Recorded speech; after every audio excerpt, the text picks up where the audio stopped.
హైదరాబాద్ నగరంలో నీట మునిగిన లోతట్టు ప్రాంతాలను హైడ్రా కమిషనర్ ఏవి రంగనాథ్ పరిశీలించారు. బాగ్లింగంపల్లిలోని శ్రీరామ్ నగర్, దోమలగూడలోని గగన్మహల్తో పాటు అశోక్ నగర్ ప్రాంతాలలో ఆయన పర్యటించారు. గత వారం రోజులుగా కురుస్తున్న భారీ వర్షాలకు ఆయా ప్రాంతాలన్నీ నీట మునిగాయి. ఈ క్రమంలోనే వర్షం పడితే వణికిపోవాల్సి వస్తుందని స్థానికులు హైడ్రా కమిషనర్ ఎదుట వాపోయారు. 3-4 డేస్ నుంచి వాటర్స్ ఉన్నాయండి. ఇక్కడ ఏరియా వచ్చేసి శ్రీరామ్ నగర్ నుంచి మాట్లాడుతున్నాం. ఇక్కడ యాక్చువల్గా ఏంటంటే మాది రోడ్ లెవెల్ కంటే కొంచెం డౌన్ లో ఉంటుంది ఇళ్ళని. సో ఇప్పటికైనా ఇది 2000 నుంచి మాకు ఈ ప్రాబ్లం ఏంటంటే రన్నింగ్ వాటర్ వచ్చినా, రెయిన్ వాటర్ వచ్చినా కానీ రివర్స్ వాటర్ మాకు ఈ డౌన్ లో ఉన్నందుకు మాకు ఎక్కువ వాటర్స్ డౌన్ లోకి వచ్చేస్తాయి. ఇన్ని రోజులు ఏమవుతుందంటే ఆ డైన్ లో వచ్చిన వాటర్ వచ్చేసి ఈ డ్రైన్, ఈ ఏరియాలో ఉన్న డ్రైన్ నుంచి ఈ ద్వారా నుంచి ఇందులోకి వెళ్ళిపోయేది. టోటల్ అవుట్పుట్ అంతా ఇక్కడ నుంచి వెళ్ళిపోయింది. ఎప్పుడైతే ఈ ఏరియాలో నుంచి ఎవరైనా అబ్జర్వ్ చేశారో మరి ఏం చేశారో ఎవరికి తెలియదు అనేసి ఇది వచ్చిన తర్వాతనే ప్రాబ్లం స్టార్ట్ అయిందని ఇక్కడ బస్సు వాళ్ళు అంటున్నారు. యాక్చువల్గా అయితే దాని గురించి అయితే తెలియదు. కానీ ఏంటంటే 2-3 డేస్ నుంచి వాటర్ ఏవైతే వస్తున్నాయో టోటల్ గా అవుట్పుట్ అయితే రావట్లేదు. అంటే ఏదైతే డ్రైన్ అవ్వాల్సిందో వాటర్ ఆ డ్రైన్ అవ్వట్లేదు అనమాట.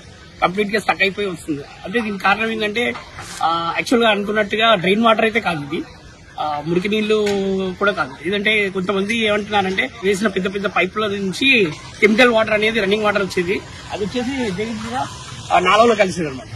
అయితే ఆ వాటర్ కి ఇట్లా ఏమైనా పైప్ లైన్ కానీ లీకేజ్ అయ్యింది అని అనుకుంటున్నారు చాలా మందికి. అయితే అది కరెక్ట్ గా కనుక్కోవాలని ట్రై చేస్తున్నారు జిఎంసీ వాళ్ళు, హైడ్రా వాళ్ళు. అది కరెక్ట్ సొల్యూషన్ తెలిస్తే గానీ మాకేంటంటే ఈ వాటర్ పోవడానికి ఛాన్సెస్ ఏమి ఉన్నాయి. యాక్చువల్లీ ఏంటంటే రివర్స్ వాటర్ వస్తున్నట్టుగా మాకు అనిపిస్తుంది. కానీ ఏంటంటే ఈ రెయిన్ వాటర్ వల్ల ప్రాబ్లం లేదు, ఈ రివర్స్ వాటర్ వల్లనే మాకంతా నిండిపోయింది అనమాట. ఇప్పుడైతే టోటల్ గా పబ్లిక్ వచ్చేసి 300 నుంచి 350 హౌసెస్ వరకు ఉన్నారు.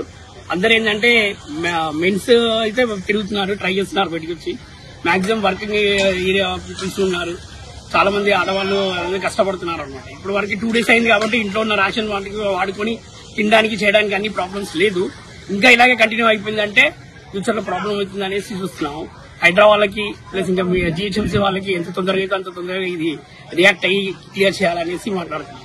గత 50 సంవత్సరాల నుంచి మేము ఇక్కడే ఉన్నాం సార్. మా ఫాదర్ ఇక్కడనే ఉన్నారు, స్థలం కొని ఇక్కడనే జీవిస్తున్నాం మేము. కానీ ఇప్పటి వరకు ఈ పరిస్థితి రాలేదు. ఇప్పుడు ఈ 2 నెలల నుంచి ఈ పరిష్కారం ఇక్కడ జరుగుతుంది. కాబట్టి మాకు అక్కడ వాటర్ ఎక్కువైతే మాకు లోపలికి వచ్చేస్తున్నాయి. మరి ఇంత మొదలు ఇక్కడ వాటర్ అక్కడ పోయింది, మరి ఇప్పుడు ఇట్లా అయ్యింది కారణం ఏంటిది? కాబట్టి మాకు ఈ పైప్ లైన్ ద్వారా వేసేసి పంపించేయాలని మేము మనవి చేస్తున్నాము. లోతట్టు ప్రాంతంలో ఉన్న తమ కాలనీలోకి భారీ ఎత్తున వరద నీరు వచ్చి చేరుతోందని ఆవేదన వ్యక్తం చేశారు. శ్రీరామ్ నగర్ కాలనీ వాసుల సమస్యలపై స్పందించిన హైడ్రా కమిషనర్ ఏవి రంగనాథ్ వారికి శాశ్వత పరిష్కారం చూపుతామని అన్నారు. ఈ మేరకు కాలనీని ముంచెత్తిన వరద నీరు హుస్సేన్ సాగర్ నాలాలో కలిసే విధంగా అక్కడున్న ఖాళీ స్థలంలో కాలువ నిర్మాణాన్ని చేపడతామని హామీ ఇచ్చారు. అలాగే కాలువ పనులను పరిశీలించడంతో పాటు అక్కడున్న పైపు లైన్లను పునరుద్ధరిస్తున్నట్లు ఆయన చెప్పారు.